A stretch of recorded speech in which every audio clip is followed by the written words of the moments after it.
कक्षा 9 की फाइनली आपका यहाँ बेहतर समाज विज्ञान का वार्षिक परीक्षा 2024-25 पेपर लिख के आ चुके हैं। आप लोग बहुत सारे यहाँ पर कमेंट आ रहे थे कि समाज विज्ञान का पेपर लाओ, तो फाइनली आपका पेपर आ चुका है। और साथ ही इस वीडियो में आपका संपूर्ण उत्तर सहित हम पेपर कराने वाले। ठीक है, मार्क्स आपका 75 नंबर का रहेगा।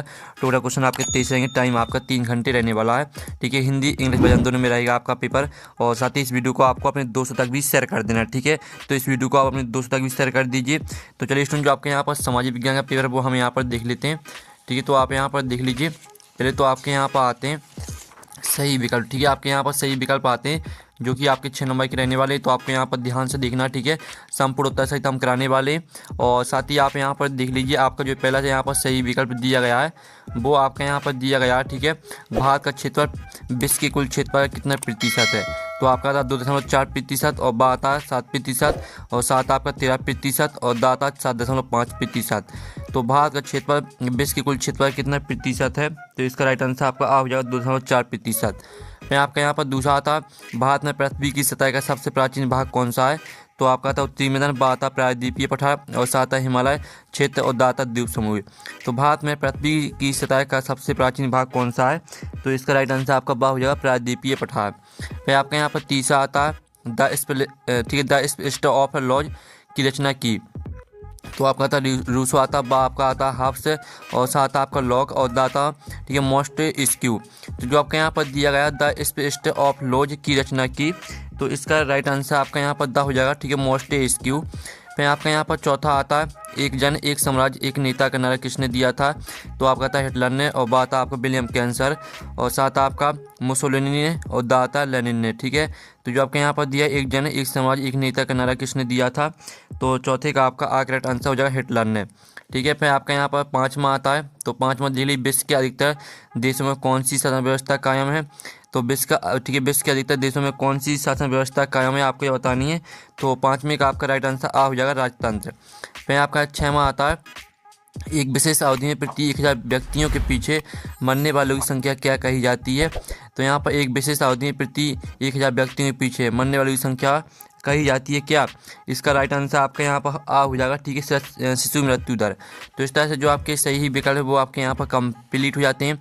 और साथ ही आपने अच्छे से यहाँ पर याद कर ली होंगे। ठीक है, इनका स्क्रीनशॉट भी आपको लेते चल रहा है। साथ ही यहाँ पर इंग्लिश मीडियम के स्टूडेंट देख लीजिए, पहले का आपका राइट आंसर ए हो जाएगा, दूसरे का आपका बी करेक्ट आंसर रहने वाला। ठीक है, और जो तीसरे का आपका यहाँ पर करेक्ट आंसर रहेगा वो आपका यहाँ पर तीसरे का रहेगा आपका यहाँ पर ठीक है डी करेक्ट आंसर। यहाँ पर देख लीजिए, तीसरे का आपका डी करेक्ट आंसर हो जाएगा और चौथे का आपका यहाँ पर ए करेक्ट आंसर रहेगा। और साथ ही जो आपका पाँचवा दिया गया है तो पाँचवें का आपका यहाँ पर ए करेक्ट आंसर रहेगा और छवें का आपका जो करेक्ट आंसर रहेगा वो आपका ए हो जाएगा। ठीक है, फिर आपका यहाँ पर दूसरा आता है रिक्त स्थान की पूर्ति की, जो कि आपके 6 नंबर के रहने वाले। तो पहला आपका यहाँ पर देख लेते हैं, भारत के पूर्व दिशा में स्थित जलीय संरचना को डोंडो कहा जाता है। तो भारत के पूर्व दिशा में स्थित जलीय संरचना को क्या कहा जाता है आपको यह बताना है। तो इसका राइट आंसर रहेगा, तो स्टूडेंट आपका इसका आंसर रहेगा बंगाल की खाड़ी कहा जाता है। ठीक है, जो आपका इसका आंसर रहेगा बंगाल की खाड़ी। ठीक है, बंगाल की खाड़ी कहा जाता है, ये आपका यहाँ पर आंसर हो जाएगा। फिर जो आपके यहाँ पर दिया गया दूसरा, चुनाव प्रचार के लिए डॉट डॉट का पालन करना पड़ता है। तो यहाँ पर चुनाव प्रचार के लिए ठीक है निर्वाचन आयोग का पालन करना पड़ता है। तो इसका आंसर आपका हो जाएगा निर्वाचन आयोग। ठीक है, निर्वाचन आयोग आपका यहाँ पर राइट आंसर रहेगा।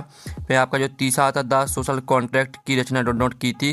तो यहाँ पर द सोशल कॉन्ट्रैक्ट की रचना जीन जैक्स रूसो ने की थी। ठीक है, इसका आंसर आपका यहाँ पर हो जाएगा जीन जैक्स रूसो। ठीक है, ये आपका यहाँ पर राइट आंसर रहेगा। फिर आपका चौथा आता है, संयुक्त राष्ट्र संघ के सुरक्षा परिषद में डॉट डॉट देश है। तो यहाँ पर संयुक्त राष्ट्र संघ के सुरक्षा परिषद में 15 देश हैं। ठीक है, 15 आपका यहाँ पर राइट आंसर रहेगा। फिर आपका था भारत में वोट डालने की उम्र है आपकी 18 वर्ष। ठीक है, 18 वर्ष आपका यहाँ पर राइट आंसर रहेगा। और जो 6वां था, भारत में राष्ट्रपति एक कार्यकाल आपका 5 वर्ष होता है। ठीक है, 5 वर्ष आपका यहाँ पर राइट आंसर रहेगा इसका। तो इस तरह से आपके रेगिस्तान कंप्लीट हो जाते हैं। साथ ही यहाँ पर इंग्लिश मीडियम के स्टूडेंट भी देख लीजिएगा। ठीक है, और साथ ही प्रश्न आपका यहाँ पर 3 आता, 7 का चयन करके लिखी, जो कि आपके 6 नंबर के रहने वाले हैं। तो पहला था, खारे पानी की झील को लेगुन कहते हैं। तो पहला आपका यहाँ पर सत्य हो जाएगा। और दूसरा आता है, भारत एक धर्मनिरपेक्ष राज्य है। तो आपका यह भी सत्य हो जाएगा। और तीसरा था, मौसम और जलवायु दोनों के तत्व एक समान नहीं होते हैं। तो आपका यह भी सत्य रहेगा। ठीक है, अब चलिए आपके यहाँ पर देखो आपका सत्य हो जाएगा। फिर आपका जो 5वां आता है, लोकतंत्र में शासक को चुनाव जनता करती है, तो आपका यह भी सत्य रहेगा। और जो आपका 6वां आता है, रूस में छोटे किसानों को कुलक कहा जाता था, तो आपका यह भी सत्य हो जाएगा। ठीक है, तो इस तरह से आपके 70 सत्य यहाँ पर हो जाते हैं। और जो आपका यहाँ पर 5वां, ये आपका सॉरी 5वां नहीं, आपका यहाँ पर जो दिया गया है चौथा आपका सत्य रहेगा। ठीक है, और आपके यहाँ पर 5वां और 6वां सत्य रहेगा। साथ ही यहाँ पर इंग्लिश मीडियम के स्टूडेंट भी देख लीजिए। प्रश्न 4 आता है, सही जोड़ी बनाकर लिखी जो कि 6 नंबर की रहेंगी। स्तंभ आवा में आपकी 3 सही जोड़ी पहली आती दोआब, तो दोआब को मैच कर देना 2 नदियों के बीच का भाग से। और दूसरी आती फूलों की बौछार, तो इसको आपको कहवा से मैच कर देना है। और तीसरी आती भारत का संविधान बना, तो इसको आपको 26 नवंबर 1949 से मैच कर देना है। चौथी आती है आपकी धारा, तो धारा को आपको मैच कर देना किसी दस्तावेज का खास हिस्सा से। और जो आपकी 5वीं आती है हरित क्रांति की जनक, तो इसको आपको मैच कर देना यहाँ पर MS स्वामीनाथन से। और जो 6वीं आती है निरंतर रेखा का मापन, तो इसको आपको राष्ट्रीय पृथ्वी सर्वेक्षण संगठन से मैच कर देना है। ठीक है, तो इस तरह से जो आपकी सही जोड़ी है वो आपके यहाँ पर कंप्लीट हो जाती हैं। और साथ ही आप यहाँ पर इंग्लिश से मीडियम के स्टूडेंट भी यहाँ पर देख लीजिएगा। ठीक है, और साथ ही आप यहाँ पर देख लीजिए प्रश्न 5 आता है, एक है शब्द वाक्य में उत्तर लिखिए जो कि आपके 6 नंबर के रहेंगे। तो पहला था पृथ्वी के मध्य में 0 अक्षांश रेखा को किस नाम से जाना जाता है, तो आपका पहले का आंसर है भूमध्य रेखा के नाम से। ठीक है, यहाँ पर जो आपका यहाँ पर दिया गया है, ठीक है, पृथ्वी के मध्य में 0 डिग्री अक्षांश रेखा को किस नाम से जाना जाता है, तो इसका आंसर है भूमध्य रेखा। और जो आपका यहाँ पर दूसरा आता है, नारायण सागर नदी परियोजना किस नदी पर है, तो इसका आंसर है कृष्ण नदी। ठीक है, कृष्ण नदी आपका यहाँ पर राइट आंसर हो जाएगा। फिर तीसरा आता है भारत की प्रमुख 4 ऋतुओं के नाम लिखिए, तो इसका आंसर रहेगा आपके यहाँ पर गर्मी सर्दी। ठीक है, गर्मी सर्दी बसंत। ठीक है, और साथ ही आपकी यहाँ पर 3 रहेंगी। ठीक है, गर्मी सर्दी बसंत। और जो आपका यहाँ पर दिया भारत में जनगणना प्रति 5 वर्ष की जाती है, तो आपका यहाँ पर रहेगा यहाँ पर भारत में जनगणना प्रति 5 वर्ष नहीं होती 10 वर्ष। ठीक है, 10 वर्ष आपका इसका राइट आंसर रहेगा। और जो आपका यहाँ पर दिया विश्व का सबसे बड़ा लोकतंत्र वाला देश, तो इसका आंसर रहेगा भारत। ठीक है, और जो आपका यहाँ पर दिया पार्टियाँ सत्ता के लिए आपस में क्या करती हैं, तो यहाँ पर प्रतिस्पर्धा करती हैं। ठीक है, जो आपका यहाँ पर दिया पार्टी सत्ता के लिए आपस में प्रतिस्पर्धा करती हैं, तो प्रतिस्पर्धा आपका यहाँ पर राइट आंसर हो जाएगा। तो इस तरह से आपके 1 वाक्य मतलब कंप्लीट हो जाते हैं। और साथ ही यहाँ पर इंग्लिश मीडियम के स्टूडेंट देख लीजिए।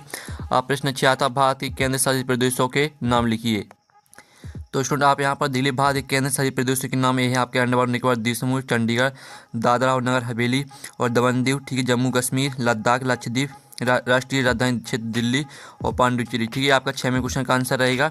और जो आपका यहाँ पर दिया है भारत को विश्व में किन किन नामों से जाना जाता है, तो आप यहाँ पर दिल्ली भारत को विश्व में हिंदुस्तान, इंडिया, आर्यभट्ट भारत नाम से जाना जाता है। ठीक है, ये आपका 6वें का का आंसर। और फिर आपका 7वां आता है भारत की जलवायु को प्रभावित करने वाले कारक कौन कौन से हैं, तो आप यहाँ पर देख लीजिए। भारत की जलवायु को कई कारक प्रभावित करते हैं, इनमें से कुछ प्रमुख कारक ये रहे, अक्षांश ऊंचाई, वायुदाब और पवन तंत्र, समुद्र से दूरी, महासागरीय धाराएं। ठीक है, उच्चावच लक्षण और हिमालय पर्वत। ठीक है, इस तरह से पूरा आपका 7वें क्वेश्चन का आंसर रहेगा। और जो आपके यहाँ पर दिया गया है 7वें का अथवा मौसम और जलवायु में क्या अंतर है, तो आप यहाँ पर देख लीजिए। आपका मौसम और जलवायु में अंतर दिया गया है। मौसम एक छोटे क्षेत्र की वायुमंडलीय दशाओं का प्रतिनिधित्व करता है, जलवायु बड़ी क्षेत्र या भूभाग की वायुमंडलीय दशाओं का प्रतिनिधित्व करती है। इस तरह से आपको मौसम जलवायु में अंतर याद करना है, इसका स्क्रीनशॉट आप ले सकते हैं। और जो आपके यहाँ पर दिया गया है 8वां सदाबहार वन और पर्णपाती। ठीक है, पर्णपाती वनों में कोई 2 अंतर लिखना है, तो आप यहाँ पर देख लीजिए। आपका सदाबहार वन और पर्णपाती वन में अंतर। ठीक है, आपके 3 यहाँ पर अंतर दिए, तो कोई आपको 2 अंतर यहाँ से याद कर लेने हैं, स्क्रीनशॉट आप ले सकते हैं। और साथ ही आप यहाँ पर देख लीजिए। फिर आपके यहाँ पर देख लेते हैं जो इसका आपका यहाँ पर अथवा दिया गया। ठीक है, भारत के 2 प्रमुख राष्ट्रीय उद्यानों के नाम लिखिए, तो हम यहाँ भारत के 2 प्रमुख राष्ट्रीय उद्यान यहाँ पर देख लेते हैं, जो कि आपके यहाँ पर रहेंगे काजीरंगा राष्ट्रीय उद्यान, दूसरा है कनक नेशनल पार्क। ठीक है, ये आपका 8वें का अथवा का आंसर यहाँ पर हो जाता है। और साथ ही आप यहाँ पर देख लीजिए जो आपके यहाँ पर दिए मैंग्रोव वन की 2 विशेषताएँ लिखिए, तो हम यहाँ पर मैंग्रोव वन की विशेषताएं देख लेते हैं। आप यहाँ पर दिल्ली मैंग्रोव वन तटीय क्षेत्रों को स्वस्थ रखते हैं और मैंग्रोव वन हजारों प्रजातियों के लिए आवास का काम करते हैं। ठीक है, आपका यहाँ मैंग्रोव वन की आपकी 2 विशेषताएं हो जाती हैं।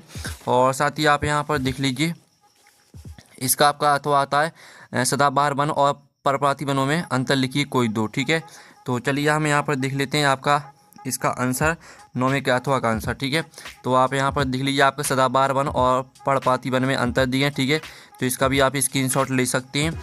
और जो आपके यहाँ पर 10वां क्वेश्चन आता है, फ्रांसीसी समाज में कर व्यवस्था कैसी थी, तो आप यहाँ पर देख लीजिए, फ्रांस में कर व्यवस्था असंतोषजनक थी। इस व्यवस्था में समाज के कुछ वर्गों को करों में से छूट मिलती थी, जबकि गरीब किसानों को ज़्यादा कर चुकाना पड़ता था। इस वजह से राजकोष की स्थिति खराब हो गई थी। ठीक है, आपका आंसर रहेगा। फिर आपका इसका अथवा आता है 18वीं सदी में फ्रांसीसी समाज कितने वर्गों में बटा था। तो आप यहाँ पर देख लीजिए, 18वीं शताब्दी में फ्रांसीसी समाज 3 वर्गों में बटा था। इन्हें ठीक है स्टेटस कहा जाता था। ये 3 वर्ग थे। पहला स्टेटस, ठीक है स्टेट पादरी वर्ग, और दूसरा स्टेट कुलीन वर्ग, और तीसरा स्टेट आपका आम लोग। ठीक है, आपका 10वीं का अथवा का आंसर हो जाता है। फिर जो आपके यहाँ पर दिया गया है 11वां, ठीक है खूनी रविवार की घटना क्या थी। तो आप यहाँ पर देख लीजिए, ये आपका यहाँ पर 11वें क्वेश्चन का आंसर, तो इसका भी आप स्क्रीनशॉट यहाँ पर ले सकते हैं। ठीक है, फिर जो आपके यहाँ पर 11वीं का अथवा दिया गया है, पहला विश्व युद्ध कब से कब तक लड़ा गया। तो आप यहाँ पर दिल्ली, पहला विश्व युद्ध आपका 18 जुलाई 1914 से 11 नवंबर 1918 तक चला था। इसे महायुद्ध के नाम से भी जाना जाता है। यह युद्ध यूरोप, अफ्रीका और मध्य पूर्व में हुआ था। ठीक है, यह आपका 11वीं का अथवा का आंसर रहेगा। फिर आपका 12वां देख लेते हैं, आरक्षित वन यहाँ पर किसे कहते हैं। ठीक है, तो आप यहाँ पर देख लीजिए, आरक्षित वन वे वन होते हैं जिनमें वन्य जीवों और पेड़ पौधों की सुरक्षा के लिए सख्त नियम लागू होते हैं। इन वनों में किसी भी तरह की गतिविधि बिना अनुमति के नहीं की जा सकती। आरक्षित वनों को राज्य सरकार बनाती है। ठीक है, ये आपका 12वें क्वेश्चन का आंसर रहेगा। फिर आपका अथवा आता है वनों से होने वाले प्रत्यक्ष लाभ लिखिए। तो आप यहाँ पर देख लीजिए, आपके वनों से होने वाले प्रत्यक्ष लाभ, लकड़ी मिलना, जड़ी बूटी मिलना, ईंधन के लिए लकड़ी मिलना। ठीक है, इस तरह से आपका 12वें का यहाँ पर अथवा का आंसर रहेगा। ठीक है, आपके वनों से होने वाले प्रत्यक्ष लाभ दिए गए, तो इसका आप स्क्रीनशॉट ले लीजिए। फिर आपका यहाँ पर 13वां आता है बस, ठीक है वयस्क मताधिकार क्या है। तो आप यहाँ पर देख लीजिए, ये आपका वयस्क का मताधिकार दिया गया है, तो इसका भी स्क्रीनशॉट आप ले सकते हैं। फिर जो आपके यहाँ पर दिया गया है, लोकतंत्र की परिभाषा दीजिए। तो आप यहाँ पर देख लीजिए, लोकतंत्र का मतलब है लोगों द्वारा शासन। इसमें लोग अपने चुने हुए प्रतिनिधियों को वोट कर देकर सरकार चलाते हैं। लोकतंत्र में सभी लोगों को समान अधिकार होते हैं। ठीक है, ये आपका आंसर रहेगा। फिर आपका यहाँ पर 14वां था, संविधान सभा के 4 सदस्यों के नाम लिखिए।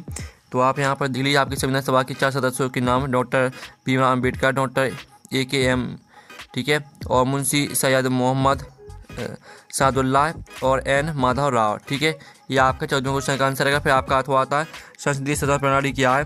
तो आप यहाँ पर देख लीजिए, संसदीय प्रणाली लोकतांत्रिक शासन की वह प्रणाली है जिसमें कार्यपालिका अपनी लोकतांत्रिक वैधता विधायिका से प्राप्त करती है तथा विधायिका के प्रति उत्तरदायी होती है। इस तरह से आपका संसदीय शासन प्रणाली है, यहाँ तक याद करना है। ठीक है, ये आपका 14वीं का अथवा का आंसर हो जाता है। फिर आपका यहाँ 15वां आता है गठबंधन सरकार यहाँ पर किसे कहते हैं। तो आप यहाँ पर देख लीजिए, ये आपका यहाँ पर दिए गठबंधन सरकार एक संसदीय सरकार की कैबिनेट होती है जिसमें कई राजनीतिक दल सहयोग करते हैं, जिसमें गठबंधन के भीतर किसी भी एक दल का प्रभुत्व कम रहता है। इस तरह से आपका यहाँ पर बहुमत प्राप्त नहीं कर सकते, यहाँ तक याद करना है। ये आपका 15वें क्वेश्चन का आंसर रहेगा। फिर इसका 15वें का अथवा आता है हमारे में संविधान की व्याख्या का अधिकार किसे प्राप्त है। ठीक है, तो आप यहाँ पर देख लीजिए, ये आपका 15वें का अथवा का आंसर, भारत में संविधान की व्याख्या करने का अधिकार सर्वोच्च न्यायालय को है। संविधान के अनुच्छेद 132, 133 और 228 में इस बात का प्रावधान है। ठीक है, आपका 15वें का यहाँ पर अथवा का आंसर रहेगा। फिर आपका 16वां आता है शिक्षित बेरोजगारी से आप क्या समझते हैं। ठीक है, तो हम यहाँ पर 16वें क्वेश्चन का आंसर देख लेते हैं। तो आप यहाँ पर देख लीजिए, शिक्षित बेरोजगारी का मतलब है कि योग्यता रखने वाले लोग काम नहीं कर पा रहे हैं। यह भारत की एक प्रमुख आर्थिक समस्या शिक्षित बेरोजगारी की वजह से आर्थिक विकास में बाधा आती है। ये आपका 16वें क्वेश्चन का यहाँ पर आंसर रहने वाला है। ठीक है, अब चलिए आपका यहाँ पर 16वें का यहाँ पर अथवा देख लेते हैं। तो 16वें का आपका यहाँ पर अथवा आता है शिशु मृत्यु दर से क्या अभिप्राय है। तो हम यहाँ पर देख लेते हैं। ठीक है, इसका आंसर शिशु मृत्यु दर 1 वर्ष से कम आयु के बच्चों के प्रति 1000 जीवित जन्म पर होने वाली मौतों की संख्या है। किसी दिए गए क्षेत्र के लिए दर 1 वर्ष से कम उम्र में मरने वाले बच्चों की संख्या है, जिसे वर्ष के दौरान जीवित जन्मों की संख्या से विभाजित करके 1000 से गुणा किया जाता है। ये आपका आंसर रहेगा। ठीक है, फिर आपका 17वां आता है मानव संसाधन अन्य संसाधनों से किस प्रकार अलग है। तो आप यहाँ पर देख लीजिए, ये आपका दिया मानव संसाधन भूमि और भौतिक पूंजी जैसे अन्य संसाधनों से कई मायनों में अलग है। पहला पॉइंट, दूसरा, तीसरा। ठीक है, आपका 17वें क्वेश्चन का आंसर यहाँ पर रहेगा।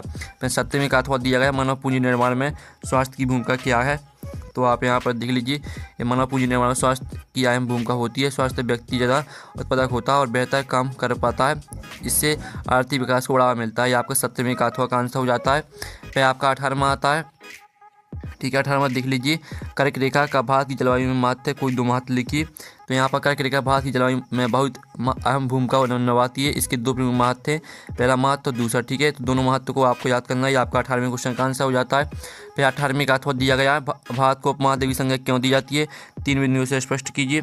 तो आप यहाँ पर देख लीजिए, भारत को उपमहाद्वीप इसलिए कहा जाता है क्योंकि यह भौगोलिक, सांस्कृतिक और प्राकृतिक विशेषताओं के आधार पर एक विशिष्ट क्षेत्र है।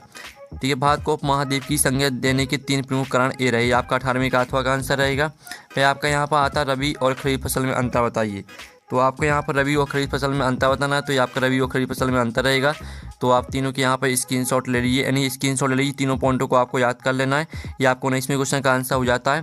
फिर जो 19वें का अथवा दिया गया, वन अधिनियम का चारागाह समुदाय पर क्या प्रभाव पड़ा। ठीक है, तो इसका आंसर है वन अधिनियमों ने चारागाह समुदाय के जीवन पर कई तरह से बुरा असर डाला। इन अधिनियमों के कारण चारागाहों को अपने पशुओं को चराने और कंदमूल इकट्ठा करने और शिकार करने में दिक्कत आने लगी।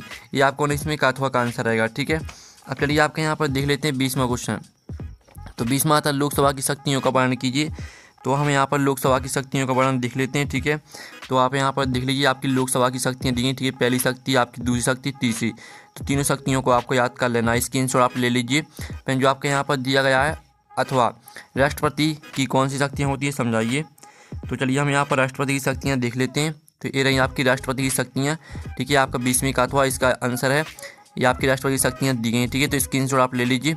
अब चलिए आपके यहाँ पर देख लेते हैं 21वां क्वेश्चन। ठीक है, भारतीय संविधान में प्रदत्त मौलिक अधिकारों को समझाइए।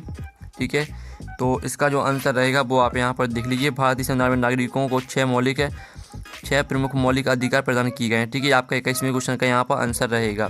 फिर 21वें का अथवा आता है, भारतीय संविधान में वाणिज्य, शैक्षिक और सांस्कृतिक अधिकार को समझाइए। तो आप यहाँ पर देख लीजिए, ये आपका 21वें का अथवा का आंसर रहेगा। ठीक है, तो इसका भी स्क्रीनशॉट आप ले लीजिए। फिर आपका यहाँ पर देख लेते हैं 22वां क्वेश्चन। तो स्टूडेंट आपका 22वां क्वेश्चन आता है, भारत में निरंतरता के क्या कारण है, लिखिए। तो हम यहाँ पर 22वें क्वेश्चन का आंसर देख लेते हैं। ठीक है स्टूडेंट, तो आप यहाँ पर देख लीजिए, ये आपका 22वें क्वेश्चन का आंसर रहेगा। तो इसका आप स्क्रीनशॉट यहाँ पर ले सकते हैं। और जो आपका 22वें का यहाँ पर अथवा दिया गया है, ठीक है, वैश्विक निरंतरता परिदृश्य को स्पष्ट कीजिए। तो इसका भी अंत हम यहाँ पर देख लेते हैं। तो ये आपका 22वें का यहाँ पर अथवा का आंसर है। ठीक है, तो इसका भी आप स्क्रीनशॉट ले लीजिए। ठीक है, और साथ ही आप यहाँ पर देख लीजिए। फिर आपका 23वां क्वेश्चन आता है, जिसमें आपको भारत के मानचित्र में निम्नलिखित को दर्शाना है आपको। ठीक है, छोटा नागपुर का पठार, बुंदेलखंड का पठार, गंगा यमुना का पठार और विंध्याचल का पठार। ठीक है, इसका अथवा भी देख लीजिए। और साथ ही जो 23वें क्वेश्चन का आंसर है वो हम आपको मिल जाएगा टेलीग्राम ग्रुप में। और पेपर का PDF डाउनलोड करना चाहते हैं तो लिंक वीडियो के डिस्क्रिप्शन में दी गई है, तो आप वहाँ से पेपर का PDF भी डाउनलोड कर सकते हैं। तो हम नेक्स्ट वीडियो में, थैंक्स फॉर वॉचिंग।